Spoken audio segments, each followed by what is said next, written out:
Tapi yang patut kita apresiasi, Pak Menteri Pak Purbaya ini langsung tancap gas membuat kebijakan-kebijakan yang memang sangat di luar zona aman, gitu kan. Tapi memang efeknya bisa langsung dirasakan.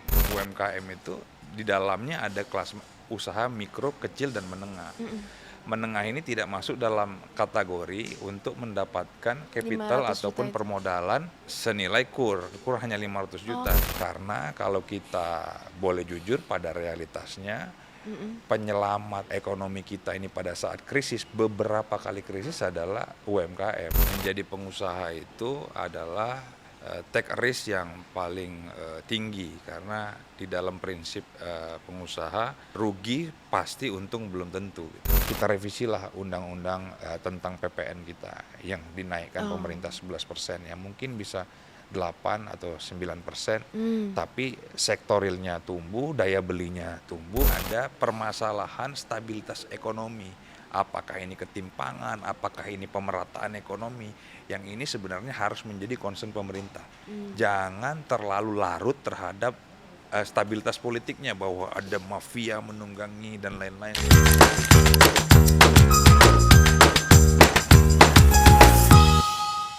Halo guys, Sobat Medcom. Kali ini kita kedatangan salah satu pengusaha muda, salah satu ekonom dan juga sekaligus ketua BPP HIPMI, yaitu Bang Akbar Himawan.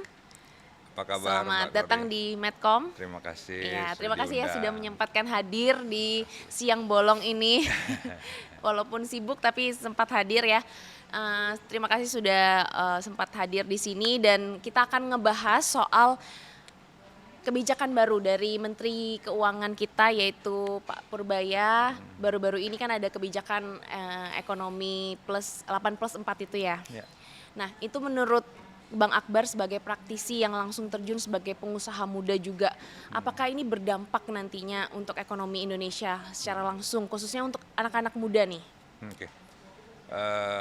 Pertama-tama kita mengapresiasi kepada pemerintah, dalam hal ini Pak Presiden, dalam merespon aspirasi dari masyarakat, terutama dengan membuat atau mengadakan reshuffle di tim inti ekonomi, dalam hal ini Menteri Keuangan. Mungkin pada saat Pak Purbaya dilantik sebagai Menq, kita melihat bahwa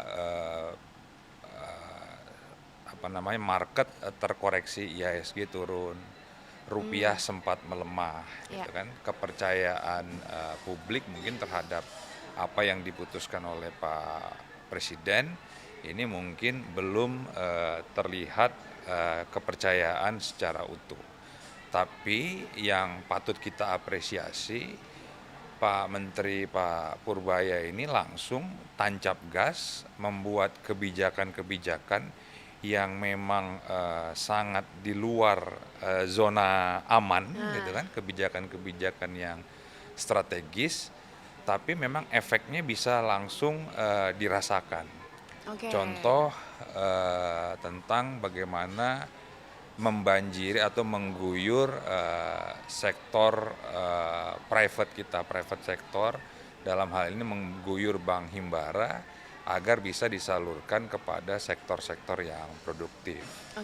Ya, 200 triliun ini kan bentuk stimulus yang selama ini mungkin belum dirasakan manfaatnya bagi pelaku usaha.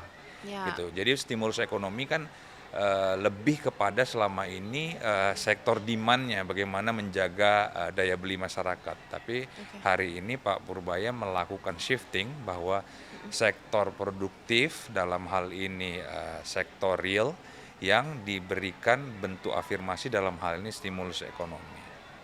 Nah, di sisi lain juga kebijakan yang baru ini juga menjaga market kita agar daya beli masyarakat bisa tetap terjaga.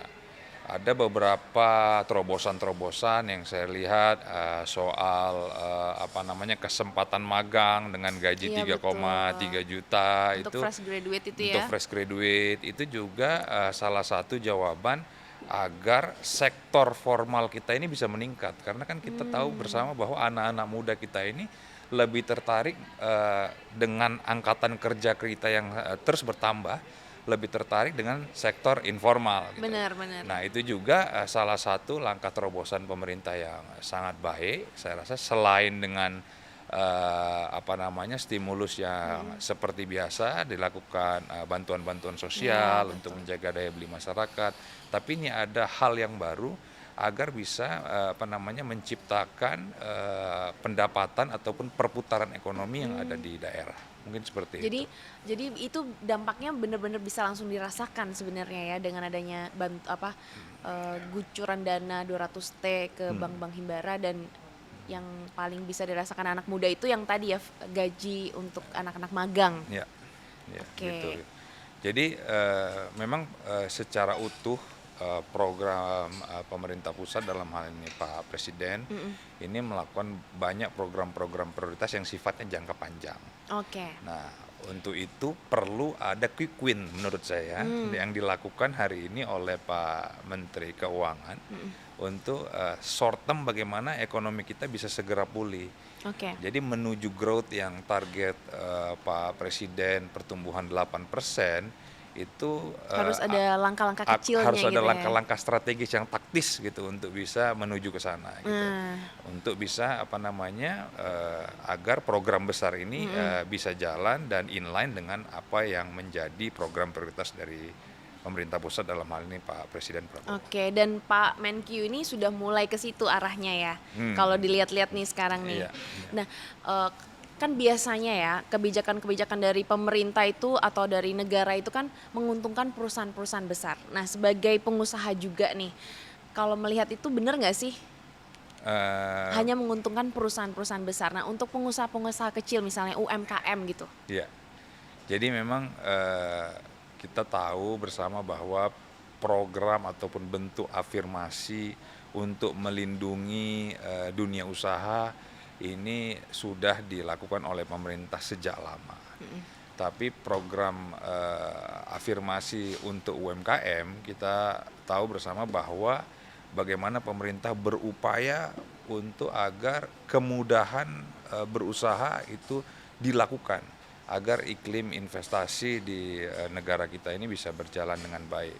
Contoh dengan melakukan mungkin online single submission, itu juga mempermudah perizinan agar tidak lagi perizinan tumpang tindih dan lambat.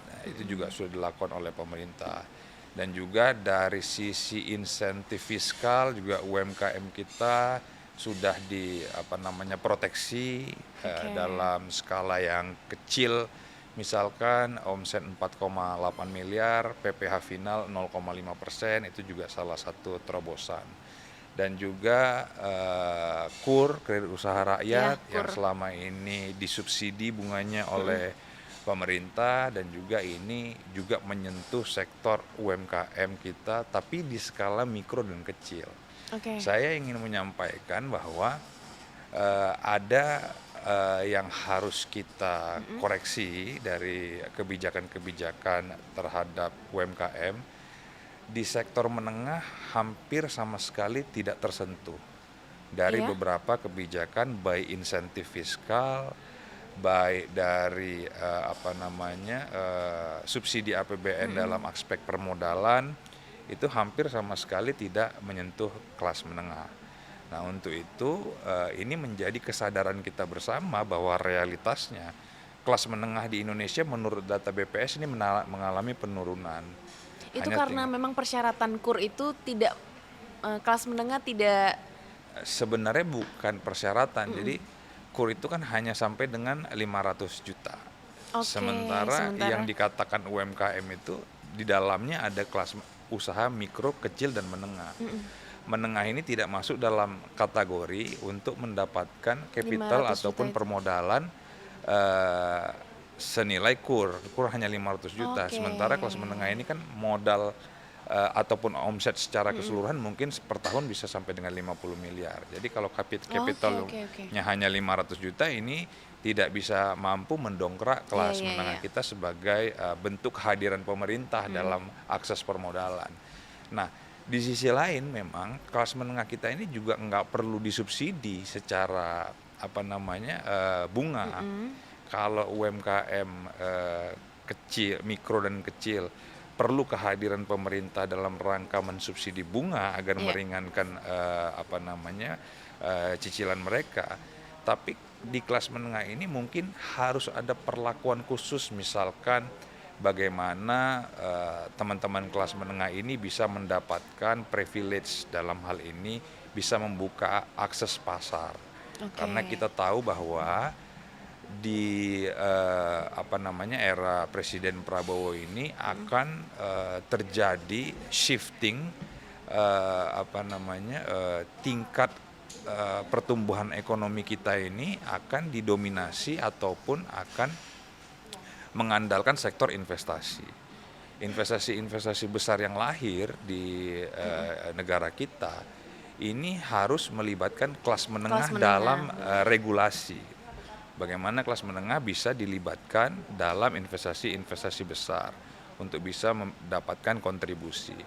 Nah, untuk itu dari sistem perbankannya juga harus mendukung dengan hal tersebut. Bagaimana kelas menengah ini bisa mendapatkan privilege, misalkan dengan tenor atau jangka waktu. Bunga tadi dengan catatan tidak perlu disubsidi, tapi dengan jangka waktu yang bagaimana bisa melihat visibility study dengan kolaborasi antara investasi besar dan kecil. Nah, ini investasi besar dan kelas menengah agar bisa terjadi seperti apa yang disampaikan oleh Pak Presiden berulang kali di dalam acara-acara serasehan ekonomi ataupun pada saat kami dikumpulkan pelaku-pelaku usaha yang di seluruh Indonesia akan mengedepankan slogan Indonesia Incorporated. Ini yang harusnya bisa kita cermati dan terjemahkan bersama-sama. Bagaimana teman-teman mikro bisa naik kelas menjadi kecil, kecil menjadi menengah, dan menengah bisa menjadi besar. Untuk itu perlu kolaborasi bersama dan regulasi keberpihakan yang memang seimbang antara keberpihakan terhadap pengusaha mikro, kecil, dan juga kelas menengah kita. Kelas menengah kalau yang besar saya rasa udah cukup lah karena sudah bisa jalan sendiri, udah mandiri dan selama ini juga sudah banyak mendapatkan privilege dari pemerintah dalam bentuk mungkin tax holiday, dalam bentuk mungkin beberapa afirmasi kemudahan investasi di Indonesia. Nah, mungkin hari ini fokus pemerintah dalam tim ekonomi yang baru ini harapannya bisa lebih menyasar ke UMKM kita, terutama kelas menengah. Kelas menengah. Tapi kalau dari beberapa forum-forum yang pernah Bang Akbar hadiri, pernah nggak disuarakan juga ini masalah-masalah di kelas menengah yang mungkin terlupakan secara tidak langsung oleh pemerintah? Ya, saya ke HIPMI secara langsung telah menyampaikan ini kepada pemerintah. Dan concern kita terhadap kelas menengah ini sangat kita fokuskan, karena kalau melihat visi Pak Presiden dan Pak Wakil Presiden, Indonesia Emas tahun 2045, bagaimana Indonesia bisa menjadi negara maju. Syarat menjadi negara maju kan berarti kan income per kapita kita harus $15.000, pertumbuhan kita harus di atas 7 dan 8%. Dan yang paling penting yang selama ini terlupakan bahwa di setiap negara maju, baik di Amerika maupun di China, kelas menengahnya ini selalu tumbuh. Di Amerika sendiri sudah 55%, di China 60%. Sementara kita masih di bawah 20%, lebih tepatnya mungkin 17%. Kelas menengah kita dan mengalami degradasi. Jadi trennya menurun. Jadi bukan bukan malah naik. Iya, jadi slogan UMKM naik kelas itu ternyata selama ini yang kita alami bahwa kelas menengah kita itu menurut data BPS yang 17% ini mengalami degradasi, penurunan menjadi kecil. Nah, ini harus menjadi concern bersama dan kesadaran bersama bahwa sentuhan kelas menengah ini, kehadiran pemerintah terhadap kelas menengah ini belum bisa dirasakan oleh teman-teman pengusaha yang berada di middle class ini. Itu yang menjadi PR sebenarnya ya, karena mungkin perhatian pemerintah selama ini mungkin terkhususkan atau terfokuskan kepada masyarakat menengah ke bawah, sehingga lupa mungkin kepada kelas menengah yang sebenarnya ini bisa mendongkrak itu ya ekonomi masyarakat. Iya. Kalau misalnya nih anak-anak muda ya yang mungkin sekarang ini masih bingung mau ngapain. Kalau misalnya mereka datang nih ke Bang Akbar, terus tanya apakah mereka harus bekerja kantoran, ikut orang, atau mereka harus mulai start something baru gitu, mulai bisnis atau mulai dari mana gitu. Menurut Bang Akbar, disaraninnya bikin sesuatu yang baru, bisnis dari nol gitu, atau udah ikut orang aja gitu, dengan pendapatan yang pasti tiap bulannya. Jadi saya selalu mengatakan dengan teman-teman muda bahwa di dalam sebuah keputusan untuk kita menata ataupun mengatur langkah ke depan pasti ada resiko yang diambil. Menjadi pengusaha itu adalah sebuah take risk yang paling tinggi, karena di dalam prinsip pengusaha rugi pasti, untung belum tentu gitu kan. Rugi pasti, untung belum tentu. Belum tentu. Wow. Jadi memang setiap pengambilan keputusan untuk menjadi seorang entrepreneurs itu selalu menyiapkan mental. Karena kalau mentalnya mental setengah-setengah, jangan jadi pengusaha. Karena di dalam dunia usaha jatuh bangun itu hal yang sangat biasa. Bahkan sekelas Pak Abu Rizal Bakri mungkin yang dari mungkin keluarganya, dari kakek, orang tua sampai sekarang Pak Anindya, mungkin sampai anaknya Pak Anindya itu juga mengalami up and down dalam melakukan aktivitas usaha. Jadi yang paling dipersiapkan oleh anak-anak muda untuk bisa masuk ataupun memulai usahanya adalah mental. Bagaimana teman-teman muda ini menyiapkan mental menjadi seorang pengusaha.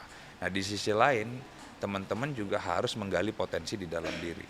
Kalau memang potensinya adalah sebagai profesional, ya jalankan hal tersebut agar bisa mengisi ruang-ruang. Karena di era bonus demografi yang sedang akan kita alami ini, akan banyak tantangan-tantangan baru, baik di dunia usaha maupun di dunia profesional. Kita ke depan butuh SDM yang unggul. Apabila program pemerintah ini bisa berjalan dengan bagus, menjaga di iklim dunia usaha, investasi kita bakal menjadi salah satu indikator pertumbuhan ekonomi yang hari ini growth-nya sangat baik, 30% menyumbang PDB kita. Nah, ini akan membutuhkan banyak lapangan pekerjaan. Nah, pertanyaannya apakah sumber daya manusia kita mampu untuk bisa berkontribusi dalam mewujudkan hal tersebut. Nah, ini kembali lagi kepada mental dan teman-teman muda untuk mempersiapkan diri. Dan lagi-lagi harus mempunyai insting, mempunyai pilihan yang tepat dan bisa menggali potensi dalam diri. Jadi memang sebenarnya itu dilihat dari potensi diri ya. Kalau memang ada potensi untuk bikin usaha, walaupun memang tidak punya privilege ya kan, tidak punya orang tua yang menurunin bisnis orang tua, ya silahkan. Tapi kalau terjun di dunia profesional ya it's okay aja gitu ya. Iya. Dan apabila teman-teman mempunyai pilihan untuk menjadi pengusaha, kita selaku organisasi dunia usaha dan juga yang menaungi teman-teman muda siap menjadi mentor untuk teman-teman. Bisa kita bukakan bagaimana di depan banyak tantangan-tantangan, tapi justru juga banyak peluang-peluang yang teman-teman bisa mengisi di ruang-ruang tersebut. Itu kami siap dari HIPMI untuk memberikan ruang kepada anak-anak muda Indonesia yang memang sudah memutuskan untuk memulai usahanya. Bisa join di HIPMI gitu ya berarti ya? Tidak harus join di HIPMI, tapi kita semacam bisa memberikan mentorship lah buat teman-teman. Iya. Selaku praktisi yang memang menjalankan kegiatan usaha selama sehari-hari. Biasanya ada kelas-kelasnya gitu ya, ada workshopnya gitu Kak? Ya, kita sekarang buat inkubasi di beberapa universitas yang kami membuat HIPMI perguruan tinggi, membuka badan semi otonom di kampus-kampus agar mengenalkan dunia entrepreneurship ini sejak dini. Jadi setelah anak-anak muda atau teman-teman muda kita selesai melaksanakan kuliah di kampus, mereka bisa familiar terhadap dunia bisnis. Nah itu sudah mulai kami kenalkan dari mulai kampus-kampus. Ke depan juga kami akan masuk ke sekolah-sekolah dari tingkat sekolah menengah atas, dan kami juga selalu berkoordinasi dengan pemerintah, dalam hal ini Kementerian Pendidikan juga ingin memasukkan kurikulum tentang entrepreneur ini dari sejak dini, kalau bisa dari sekolah dasar.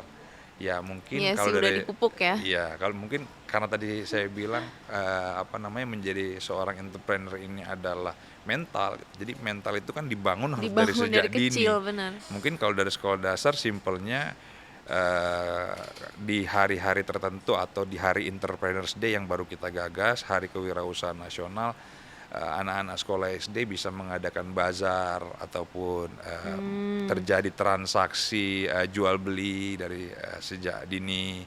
Di tingkat sekolah menengah pertama mungkin bisa mengelola keuangan di OSIS, nanti baru di SMA diajari soal investasi, nanti baru pada saat di universitas lebih kepada manajerial. Nah itu yang harus dibangun sebenarnya dari sejak dini. Dan ini sangat penting poin ini karena di negara-negara maju, kembali lagi di mungkin kita melihat seperti Singapura, Amerika, China, tingkat entrepreneursnya itu dari jumlah populasi yang ada itu sekitar 10-12%. Sementara di Indonesia kita masih 3%, masih terlalu jauh. Jadi memang kita butuh lebih banyak pengusaha, kita butuh lebih banyak unit usaha agar bisa membuka lapangan pekerjaan seluas-luasnya dan menampung bonus demografi sumber daya manusia yang kita siapkan dari hari ini lewat program yang sangat baik oleh Pak Prabowo, makan bergizi gratis, sumber daya manusia yang akan dipersiapkan untuk mengisi. Itu salah satu programnya ya. Iya, yang akan mengisi ruang-ruang tersebut ini mendapatkan tempat untuk bisa dibukakan lapangan pekerjaan yang seluas-luasnya. Nah Kak, kalau misalnya nih harus memberikan masukan ya untuk Pak Menkyu kita yang baru menjabat nih, kira-kira ada 2-3 masukan apa yang bisa Kakak kasih masukan ke beliau di bidang ekonomi khususnya? Soal kebijakan yang tadi saya sebutkan mengguyur 200 triliun ke Bank Himbara itu kebijakan yang menurut kami sebagai perwakilan dunia usaha ini kebijakan yang sangat bagus. Tapi beberapa statement Pak Menkyu mengatakan bahwa biarin aja Bank Himbaranya mikir dia mau kasih uangnya kemana, kira-kira kayak gitu. Saya baru kasih 200 saja, beliau udah bingung, apalagi saya tambah kan kira-kira gitu. Nah, tapi ada penekanan juga di sisi lain, Pak Menkyu bilang jangan sampai uang yang diambil untuk diguyur ke sektor real, untuk diguyur ke sektor produktif, dijadiin bonds lagi ataupun dijadiin surat utang negara lagi yang selama ini perbankan mengambil zona nyaman. Uang dapat gap sedikit, akhirnya ditempatkan di sektor-sektor yang tidak produktif. Sementara untuk mendorong daya beli dan juga untuk mendorong produktivitas usaha-usaha kita tumbuh, harusnya uang ini disalurkan kepada sektor produktif. Nah, kalau bisa ini lebih dikawal, sektor produktifnya juga jangan hanya usaha besar. Nanti kalau bank mau gampang lagi, kalau memang ini harus diguyur ke sektor produktif, nanti dimasukkan kepada usaha-usaha besar dalam bentuk mungkin manufaktur ataupun pabrik-pabrik besar. Nah, sehingga UMKM-nya tidak merasakan manfaat dari program yang baik ini sebenarnya. Gitu. Jadi kita menyarankan ataupun meminta kepada Kementerian Keuangan untuk mengawal hal tersebut. Dari sisi supply-nya mungkin jangan berpihak kepada korporasi. Memang dari sisi perbankan ini relatif lebih gampang karena portofolio perusahaan besar dalam bentuk korporasi dalam segi bankable akan lebih mudah karena mempunyai laporan keuangan yang bagus, aset yang proper, kolateral yang cukup. Iya. Nah, sementara tantangan UMKM kan di situ. Iya benar. Mungkin UMKM ini belum punya Butuh, laporan iya. keuangan yang proper karena harus Butuh jaminan prohaya ini. dan butuh kolateral 120% untuk bisa mendapatkan pinjaman tersebut. Nah, hal-hal seperti ini perlu kehadiran pemerintah dalam bentuk kebijakan agar UMKM juga bisa mendapatkan manfaat.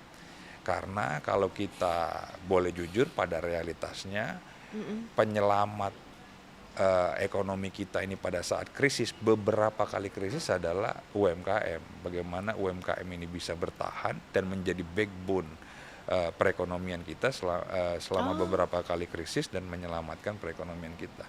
Nah, saya rasa momentum hari ini perlu perhatian khusus terhadap UMKM dengan hal-hal yang tadi saya sebutkan. Bagaimana UMKM bisa mendapatkan manfaat ini dengan pelonggaran regulasi lah, agar teman-teman ini juga bisa bersaing dan bisa naik kelas. Jadi regulasinya ya sebenarnya yang harus digodok ulang gitu ya Kak ya. Nah, sebenarnya masalah terbesar pengusaha-pengusaha kita tuh ada di mana sih Kak? Di aturan, di birokrasi atau di mindsetnya? Begini, jadi kalau kita bahas masalah, sebenarnya ini kan berkaitan secara langsung. Jadi kalau kita bahas secara komprehensif, semuanya ini harus relate. Yang pertama, bagaimana regulasi ini berpihak terhadap kelangsungan dunia usaha, kemudahan perizinan, bagaimana competitiveness bisa terjadi secara fair, dan juga bagaimana juga teman-teman pelaku usaha ini bisa mendapatkan akses permodalan, akses pasar yang memang ini tugas pemerintah untuk bisa membuka ini secara luas, seluas-luasnya. Nah, untuk itu ini secara komprehensif harus dijawab oleh pemerintah, bagaimana menjaga demand kita, menjaga daya beli kita, dan juga bagaimana teman-teman pengusaha ini bisa menembus akses permodalan yang baik agar bisa bertumbuh, dan juga regulasi yang berpihak, yang tidak tumpang tindih, yang tidak bertele-tele, dan juga satu lagi soal fiskal, soal perpajakan. Berkali-kali kita kejadian yang kemarin itu juga yang di luar prediksi kita, terjadi penjarahan dan sebagainya, itu juga karena masyarakat melihat bahwa sistem perpajakan kita dalam satu sisi bahwa pemerintah mengkolek pajak dari wajib pajak yang benar-benar pengusaha real ataupun pegawai swasta ataupun pegawai profesional, itu kan wajib pajak yang melaporkan pajak secara benar. Tapi di sana sini mungkin ada kekurangan, ada yang harus diperbaiki. Tapi dalam hal ini pemerintah langsung melibatkan aparat penegak hukum, bekerja sama dengan polisi, KPK untuk menertibkan hal-hal tersebut. Padahal di sisi lain ya ini mungkin dinamika yang terjadi, kita lihat bahwa pejabat-pejabat kita melakukan flexing, melakukan hal-hal yang mungkin di luar batas kewajaran gitu, dengan keadaan teman-teman ataupun masyarakat ekonomi yang sekarang lagi tight gitu. Gimana pemerintah sedang melakukan efisiensi tapi pejabat-pejabat kita tidak merasakan empati, kan seperti itu. Jadi tapi ada double standard gitu kali ya? Ya, kira-kira seperti itu. Nah, menurut kami saya nggak masuk ke ranah politik dan nggak masuk ke ranah itu. Saya mencoba mencari solusi bagaimana pemerintah ini bisa menurunkan, walaupun harus merevisi undang-undang. Contoh kecil yang bisa dirasakan semua elemen masyarakat, bukan hanya pengusaha tapi semua masyarakat, kita revisilah undang-undang tentang PPN kita yang dinaikkan pemerintah 11%, ya mungkin bisa 8 atau 9%, tapi sektorilnya tumbuh, daya belinya tumbuh, akhirnya dari sisi pendapatan mungkin bisa lebih banyak daripada 12 atau 11% yang katanya mau dinaikkan lagi 12%, kan kira-kira Iya, seperti itu yang bikin kemarahan masyarakat kan karena ya, adanya kenaikan PPN kira-kira itu. seperti itu. Jadi maksud saya kita menyambut baik Pak Purbaya dengan langkah-langkah konkret dan taktis, gitu kan. Ya mungkin dengan melakukan relaksasi secara persentase berkurang ataupun secara persentase lebih diberikan ruang terhadap masyarakat ataupun pelaku usaha, tapi secara kuantiti mungkin akan bisa mendapatkan efek yang bagus. Mungkin pendapatannya akan mungkin penerimaan negara mungkin bisa lebih banyak dengan terobosan-terobosan, dengan insentif-insentif yang dilakukan oleh tim ekonomi yang baru ini, dalam hal ini Menteri Keuangan Pak Purbaya. Tapi berarti menurut Bang Akbar lumayan ada penyegaran lah ya dengan adanya Pak Purbaya ini. Ya, saya tadi sudah sampaikan kami mengapresiasi langkah Pak Presiden Prabowo merespon cepat dari walaupun awalnya kan sempat ada karena mungkin ceplas-ceplosnya itu aja sih sebenarnya. Ya, kalau bagaimana cara komunikasi orang itu ya pasti beda-beda. Ya, ada yang gaya komunikasinya mungkin hati-hati, ada yang ceplos-ceplos. Tapi yang paling penting kan substansinya. Bagaimana apa yang disampaikan di publik itu yang diimplementasikan dan dilakukan untuk sebagai kebijakan publik. Oke. Nah, kalau dari Bang Akbar sendiri kan dulunya terjun di politik ya sebagai anggota DPRD. Nah, apa yang bikin Bang Akbar akhirnya shifting nih jadi ketua HIPMI? Oh ya, jadi sebelum jadi anggota DPRD saya udah jadi ketua HIPMI di daerah. Di Sumatera Utara. Setelah saya selesai jadi ketua HIPMI, saya maju jadi anggota DPRD, alhamdulillah terpilih. Nah, setelah saya menjalani kegiatan di legislatif, tapi saya tetap aktif di HIPMI di pusat, di BPP HIPMI. Berarti sambil-sambil gitu ya? Sambil. Nah, ternyata pada saat menjelang musyawarah nasional, saya didorong oleh teman-teman seluruh Indonesia untuk maju sebagai ketua umum. Nah, di persyaratan calon ketua umum pada saat itu bersedia berdomisili di Jakarta, sementara saya anggota DPRD-nya kan di Sumatera Utara. Jadi memang nggak ada syarat khusus yang harus berhenti menjadi anggota DPRD, tapi saya memilih untuk mendedikasikan diri untuk berjuang gitu ya, dan fokus bersama teman-teman HIPMI di seluruh Indonesia agar bisa menyuarakan kepentingan teman-teman yang ada di daerah. Karena memang di setiap daerah ini permasalahannya berbeda-beda. Saya selalu mendapatkan laporan dari teman-teman HIPMI yang ada di 38 provinsi dengan permasalahan yang sangat kompleks, permasalahan yang berbeda-beda, dan juga ingin suaranya didengarkan sampai di pemerintah di tingkat pusat. Dan ini yang selalu kami perjuangkan, dan kami berkomitmen penuh untuk mendukung seluruh program-program Pak Presiden Pak Prabowo dan Pak Wakil Presiden Pak Gibran.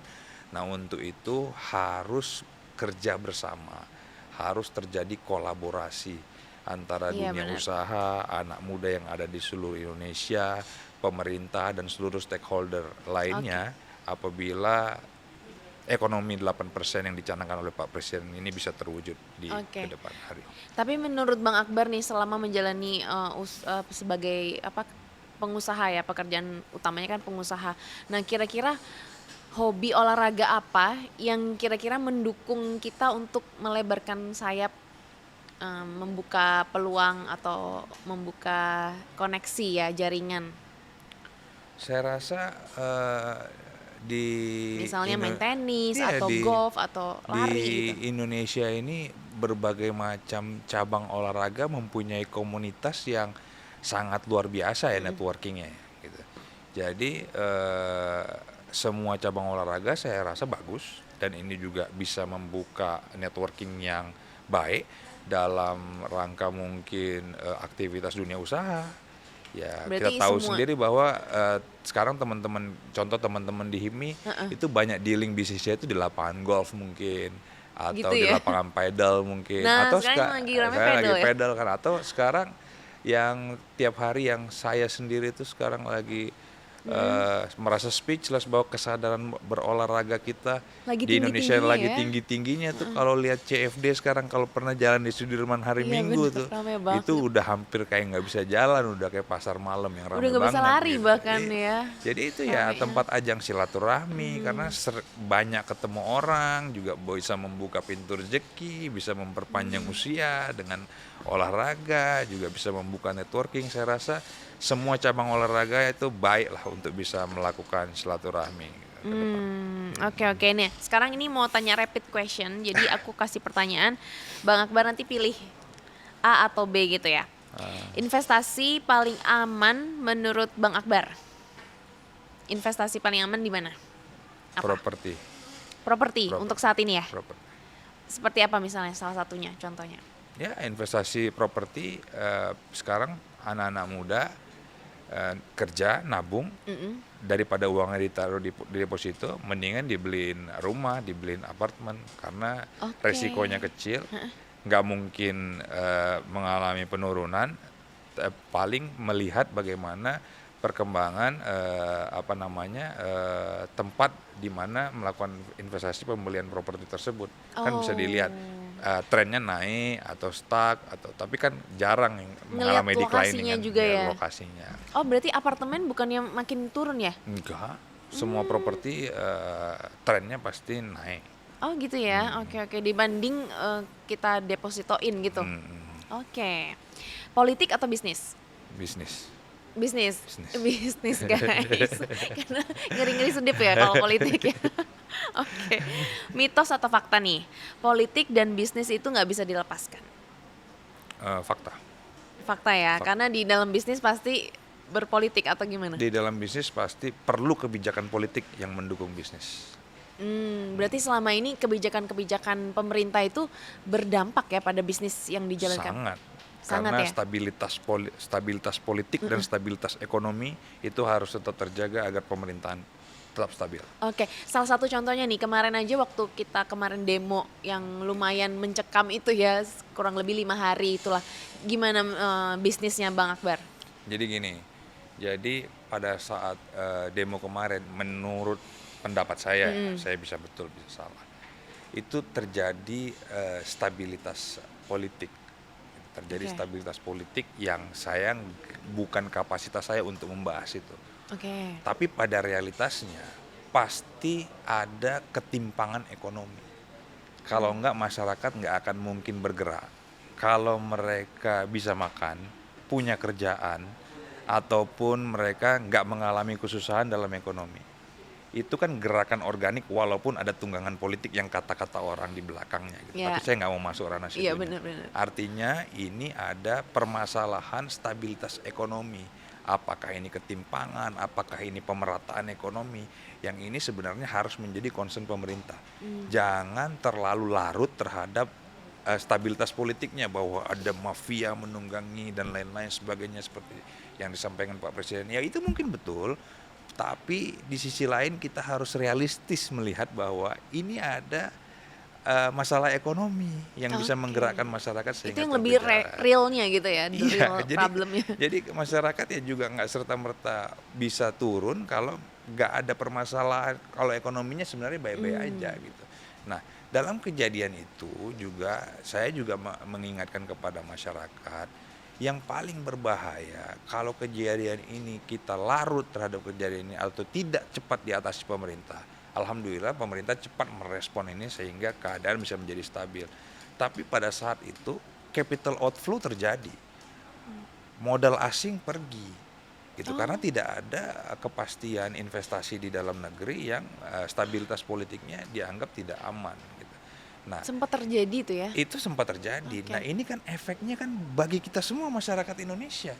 Gitu. Ya ke depan akan lebih susah kita mencari investor, akan lebih susah kita mendapatkan lapangan pekerjaan kalau masyarakat Indonesia tidak sadar bahwa di dalam proses demokrasi yang diatur dalam undang-undang ini tapi tidak dilakukan dengan secara baik.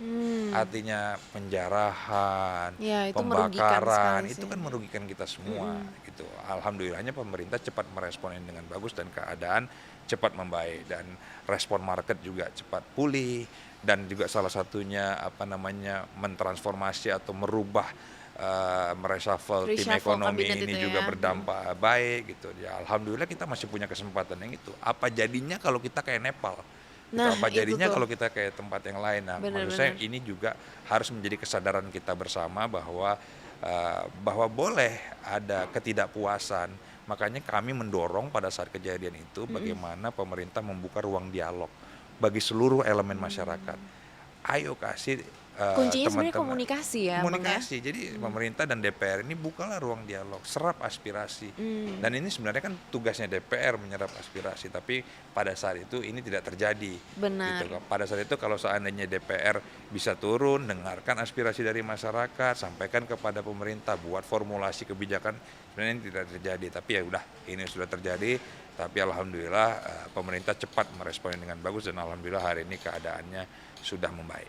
Dan semoga kedepannya tidak terjadi lagi yang seperti ini. Oke, mitos atau fakta pengusaha sukses pasti harus mata duitan. Bener gak tuh? Mitos atau fakta pengusaha sukses mata duitan. Betul gak sih harus mata duitan? Jadi gini, kalau itu faktanya begini. Dalam prinsip pengusaha bagaimana mengeluarkan modal sekecil-kecilnya mendapatkan keuntungan sebesar-besarnya. Laba sebesar-besarnya. Itu boleh dianalogikan sebagai mata duitan atau sebagai prinsip berusaha gitu. Mengalahkan segala cara nggak sih? Enggak mengalahkan segala cara, tapi itu kan sistem manajerial aja. Bagaimana efisien dalam melakukan pengeluaran dan juga bisa mendapatkan market yang luas dari segi pendapatan agar revenue-nya baik. Gitu. Berarti tergantung ya dari sisi mana kita melihat ya. Iya, dan pengusaha dan dari setiap satu perusahaan yang lahir itu ada saham pemerintah hampir 35% di dalamnya. Gitu. Jadi pengusaha ini juga berkontribusi dalam pembangunan perekonomian kita pertama, yang kedua juga dari sisi pendapatan negara. Jadi kalau dihitung PPN, PPh Badan, PPh 21 itu udah 35% dari revenue-nya kita loh. Gitu, dari revenue pengusaha. Gitu. Jadi ya kalau kita dapat untung banyak, ya negara juga dapat untung banyak. Kita bisa buka lapangan pekerjaan dan juga di setiap perusahaan juga ada CSR, ada yang juga memperdayakan masyarakat sekitarnya. Berarti jadi kontribusinya ini besar ekosistem banget. yang berkesinambungan bagi seluruh masyarakat Indonesia. Gitu. Jadi bukan hanya mata duitan untuk personal. Berarti kontribusi pengusaha itu sangat besar ya. Oke, mitos atau fakta? Jadi ketua HIPMI otomatis bikin akses ke pejabat pemerintah itu lebih gampang. Fakta ya, karena banyak ya mencetak. Jadi HIPMI ini organisasi yang mencetak pemimpin-pemimpin kepemerintahan, bener gak sih? Oke, gini, analoginya kalau DPR itu Dewan Perwakilan Rakyat, ketua HIPMI itu adalah Dewan Perwakilan Pengusaha. Jadi saya mendengarkan seluruh keluhan ataupun seluruh aspirasi dari teman-teman dunia usaha, anak-anak muda yang ada di seluruh Indonesia. Tugas saya menyampaikan kepada regulator, kepada pemerintah, apakah kebijakan-kebijakan yang dilakukan pemerintah ini sudah tepat ataupun sudah menyentuh ataupun sudah tepat sasaran. Nah, ini yang menjadi sistem kami di HIPMI, bagaimana ekosistem dunia usaha terjadi di kalangan internal maupun bisa mengembangkan sayap bisa ke dunia luar, dan yang paling penting juga bisa melakukan akses perdagangan ke global gitu. Nah, ini yang menjadi representasi dari teman-teman pengusaha yang ada di daerah terutama gitu. Jadi kalau akses ke pemerintah lebih mudah, ya pasti karena saya mewakili dari ratusan ribu anak-anak muda pengusaha yang ada di seluruh Indonesia. Dan karena selalu berkomunikasi dengan pemerintah begitu ya, menyalurkan suara-suara mereka gitu. Jadi ya no wonder gitu ya kalau akses ke pemerintah lebih mudah gitu ya. Oke, ada pesan nggak sih Kak ke sobat-sobat Medcom nih, anak-anak muda yang mau mulai berbisnis, mulai dari nol gitu, tapi di situasi ekonomi yang tidak pasti saat ini? Oke, Kalau kita melihat ekonomi global, mungkin kita sedang mengalami ketidakpastian. Tapi optimisme kita sebagai anak bangsa bahwa dalam garis perjuangan kita tetap harus optimis dengan mendukung pemerintah dengan seluruh program-program kerja yang dilakukan oleh pemerintah. Dan saya berharap anak-anak muda Indonesia yang memilih jalur sebagai entrepreneur ini harus tetap fokus dengan apa yang kalian tentukan. Apabila kalian memulai sebuah usaha dan pada saatnya usaha itu akan mengalami grafik up and down, sebagai pengusaha kalian harus tetap fokus kepada tujuan dan bagaimana usaha ini pada suatu ketika bisa berhasil. Lakukan pembenahan adaptif dan inovatif terhadap perkembangan zaman dan pada akhirnya yakinlah akan mengalami kesuksesan di kemudian hari. Oke, adaptif dan inovatif ya. Jadi terus mencoba walaupun pasti ada trial and error-nya pasti ya.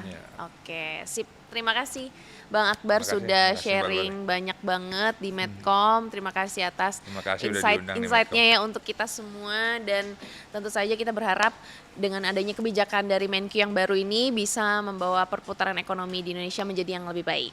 Oke, thank you so much Sobat Medcom sudah menyaksikan Nggak Pakai Ordal hari ini. Sampai jumpa di episode selanjutnya. Bye-bye. Terima kasih.